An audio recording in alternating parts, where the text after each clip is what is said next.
Welcome to the deep dive. This is where we take that stack of sources you've given us and, well, we really dig into the most valuable insights. Exactly.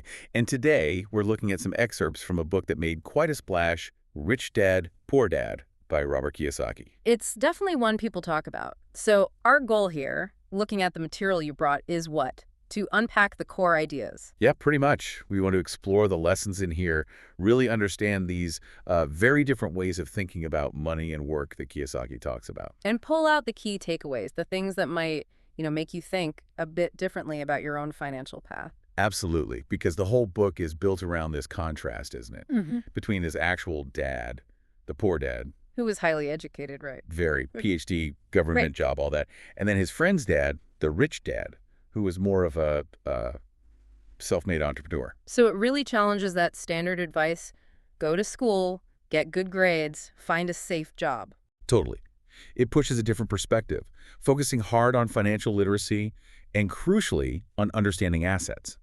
It's less about earning money and more about making money work for you. Okay, you brought us the sources. Let's get into it and see what jumps out. Great. So the foundation really is this story of the two dads having these two major influences with just completely opposite views on money, work, life. It shaped everything for him. Let's break that down. Uh-huh. The poor dad. Highly educated, like you said, stable government job, believed in studying hard, getting good grades, the safe route. Right. Find a secure job, get benefits. His whole thing was working for money. Yeah. And he had this idea that maybe money wasn't that important or could even be, problematic. The root of all evil, perhaps. And interestingly, he thought his house was an asset. And his advice was generally avoid risks, don't make mistakes. Then you flip to the rich dad. Less formal education, but huge financial smarts, his philosophy. Learn how money actually works so it can work for you. And his teaching style was different too, wasn't it? More real world. Exactly.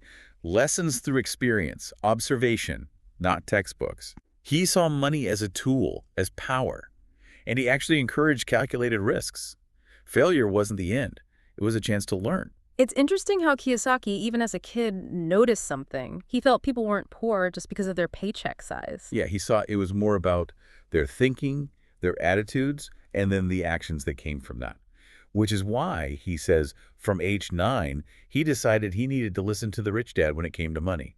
And there's that bit later where his own kid questions school, saying they'll be rich anyway. That seemed to really reinforce Kiyosaki's point. Right, that the world had changed, but education, especially financial education, hadn't really kept up. Okay, so if you these two clashing viewpoints, what's the number one lesson the rich dad drills into him? It sounds almost too simple, but according to the source, it's everything. You have to know the difference between an asset and a liability, period. And the definitions he gives are super straightforward.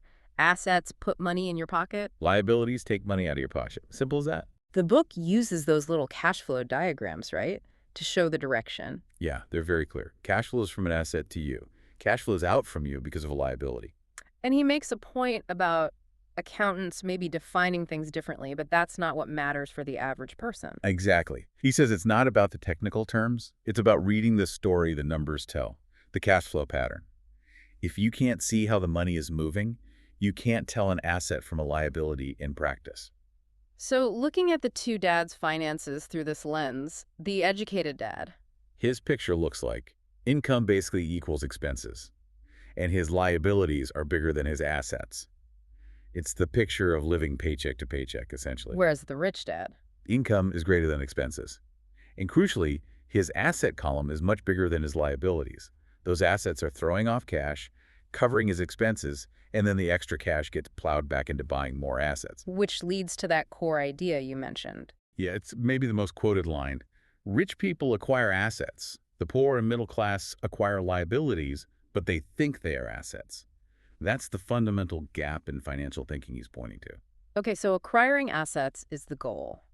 But how do people, even smart, hardworking people, get stuck doing the opposite? This is where the rat race comes in.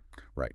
He describes this pattern. You work hard, you get a raise, your income goes up. Great. Right. Yeah. But then, Your spending goes up too. Bigger house, nicer car, more credit card debt. Those are liabilities. exactly, liabilities go up, expenses go up. And the book also brings in taxes here. How the system, maybe originally aimed at the rich, ends up taking a big bite out of middle-class raises. So working harder doesn't always mean getting much further ahead because taxes hit first. Yeah, you end up working primarily for three entities: your employer's owners, shareholders, the government via taxes, and the bank via your mortgage and other debts. And that's the trap. Earn more, spend more on liabilities, stay dependent on the next paycheck, like a hamster on a wheel. Running faster and faster, but not actually getting anywhere in terms of financial independence. He uses that example of the couple, right? They get raises, buy a bigger house. You have kids, need more income, maybe get more skills or a second job. Income climbs, but so do property taxes, income taxes, Social Security taxes, all the costs associated with the bigger house and lifestyle. Their need for cash just keeps growing. And that cash flow game he created, that was designed specifically to teach this dynamic. To help people see the cash flow patterns and figure out how to build up the asset side enough to cover expenses so they can eventually step off the wheel. He mentions watching educated adults play it and struggle with basic investing concepts. It reinforces that idea that academic smarts and financial smarts aren't the same thing. Definitely not. You can be a brilliant doctor or lawyer and still be stuck in that race if you don't grasp these asset liability concepts. So the way out, he calls it minding your own business. What does that mean exactly? It doesn't necessarily mean quit your job, especially at first. It means understanding the difference between your profession and your business. Okay. How so? Your profession is what you do to earn a paycheck. Right. That's your main source of income initially. Your business, though, is your asset column. The focus should be on building that. Your profession funds your business. Ah, okay. Like the Ray Kroc example with McDonald's. Exactly. Kiyosaki recounts Kroc saying he wasn't in the hamburger business, he was in the real estate business. McDonald's owned the valuable land under the restaurants. That was the real asset base. So the advice is keep your day job, pay the bills, but use whatever surplus you can generate to buy real assets. Yes. Not liabilities masquerading as assets like a fancy car that loses value the minute you drive it off a lot, or personal stuff that doesn't generate income. And what kinds of real assets does he suggest focusing on? Things like businesses that can run without you needing to be there constantly. Stocks, bonds, mutual funds. Real estate that actually produces income, like rentals. Notes, which are basically IOUs. Royalties from intellectual property. Anything, really, that generates income or appreciates in value and has a ready market. And this is how the rich get richer in his model. That's the idea. Assets generate income. You use that income to buy more assets. Those assets generate more income. It becomes a positive feedback loop, a snowball effect. Compared to the middle class, where income goes up, but expenses and liabilities tend to go up too, keeping them reliant on that job. Right. Their financial well-being stays tied directly to that paycheck. No assets generating independent income means no safety net if the job disappears. Okay, so building assets sounds like the plan. But obviously it's not easy or everyone would do it. Kiyosaki points out obstacles, right? 5 main ones. Yeah, he lays out 5 big ones that hold people back. Let's go through them. First up is fear, specifically the fear of losing money. And he says, look, everyone has this fear. Even rich people fear losing money. The difference is how you handle it. Rich people have often lost money. They don't let it starve them. Right. For winners, a loss is feedback. It's motivation. For losers, it's confirmation they shouldn't have tried. He uses that, remember the Alamo analogy, turning a massive defeat into inspiration? Or like learning to ride a bike, you fall off, you get back on. You don't just quit cycling forever. Okay, that makes sense. What's the second obstacle? Cynicism. He describes this as like fear and doubt running wild. Cynics are always finding reasons why something won't work. The yeah, but people. Yeah, but real estate means fixing toilets. Exactly. Or, yeah, but the market's going to crash. They criticize, while winners, he says, analyze. They look for the opportunity the cynic is missing because they're focused on the problems. He tells a story about missing a real estate boom because of cynicism, calls them chicken littles, always saying the sky is falling, which paralyzes them. And that doubt costs money, he argues. Big time.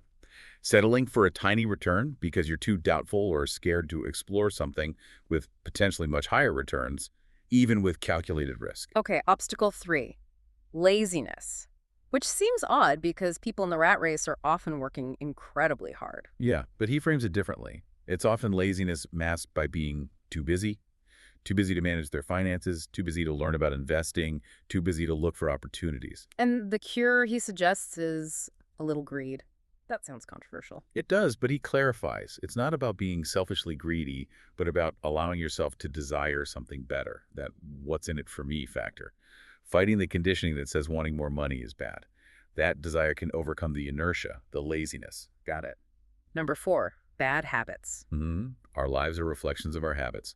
And the crucial financial habit he hammers home is pay yourself first. Which feels backward to a lot of people. Put money aside for assets before you pay bills. Yes, even if you know you'll be short. The logic is this creates pressure, real pressure. And that pressure forces you to find ways to make more money or cut other expenses. It builds financial muscle. Whereas if you pay yourself last, only if there's something left. You stay weak. You let the bills and creditors push you around. He uses that image of the weakling on the beach getting sand kicked in his face. Paying yourself first builds strength. Okay, and the final obstacle, arrogance. Which he defines basically as ego mixed with ignorance. It's thinking you know it all or that what you don't know isn't important. But what you don't know can hurt you financially. Hugely. So if you're ignorant in an area, say, real estate investing, arrogance makes you dismiss it or pretend you understand it. The smart approach is to recognize your ignorance and then educate yourself. Find experts, read books, learn. Arrogant people tend to defend their current limited knowledge instead of seeking more. So let's say you recognize these obstacles in yourself. How do you actually start moving forward? According to the book, what are the practical steps? Well, a lot of it is still mindset, but with actions attached. First, he says, find a really strong reason why you want to be financially independent. Something emotional, deep down. That's what gets you through the tough times. And he keeps coming back to choice and habits. Yeah. Every dollar you get, you choose what to do with it. Your spending choices show who you are financially. Choose to be rich, poor, or middle class with each decision. Learning is obviously huge here too. Absolutely critical. Invest time and maybe some money in your financial education, classes, books, seminars, whatever works. He emphasizes that it's not just what you know now, but how fast you can learn because things change. Like his foreclosure formula example, it worked great, then it didn't, so he had to learn something new. Exactly. Adaptability through learning. What about the people you surround yourself with? Oh, that's key, the power of association. Choose your friends carefully. Do they talk about money positively, about investments, about opportunities, or do they avoid the topic or just complain? Learn from everyone, he says, but be very wary of taking specific financial advice from people who are struggling or fearful, especially if they haven't done what they're advising on. He also talks about getting your investment back quickly, using a term. Yeah, Indian giver. It's about structuring deals, especially in real estate, so you can pull your initial capital back out while still retaining ownership of the asset. Reduces your risk dramatically. It's about smart deal structuring. And finding heroes, financial heroes. Just like athletes emulate sports stars. Find people who have achieved the financial success you admire. Study them, read their biographies, learn their strategies, model their thinking. There's also an interesting point about teaching. Right. Teach and you shall receive. Ah. He argues that the act of teaching something, especially to someone who genuinely wants to learn, forces you to understand it better yourself.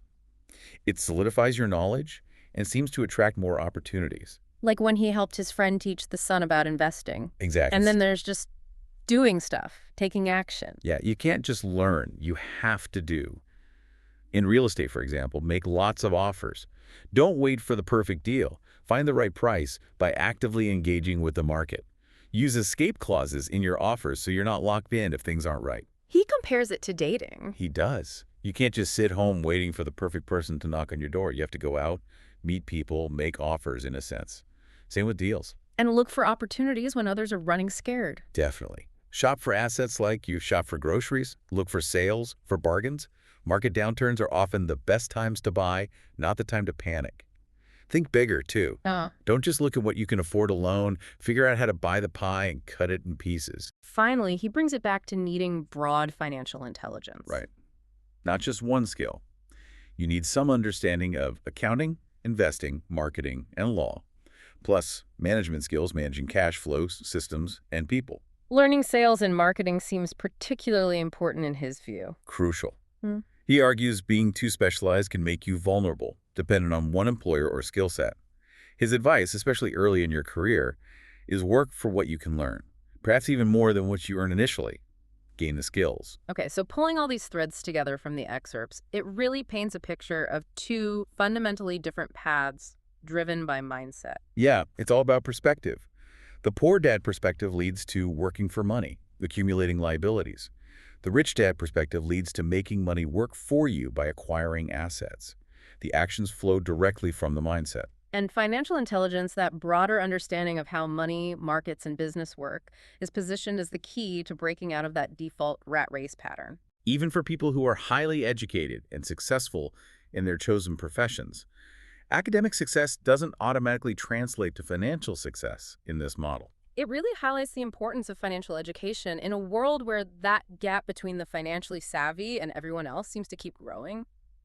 So wrapping up our deep dive into these Rich Dad, Poor Dad excerpts, we've definitely covered that core contrast between the two dads' philosophies. Yeah, and how critical that simple distinction between an asset and a liability is presented as being. That's like step one. We talked about the rat race, that cycle of earning more only to spend more on liabilities, and how building your own asset column, minding your own business, is positioned as the escape route. And we explored those 5 big roadblocks: the fear, the cynicism, the laziness, those bad habits like not paying yourself first, and the arrogance that stops learning. So thinking about all this, what does it mean for you listening right now, given the book's emphasis on financial knowledge in a changing world? Maybe consider this.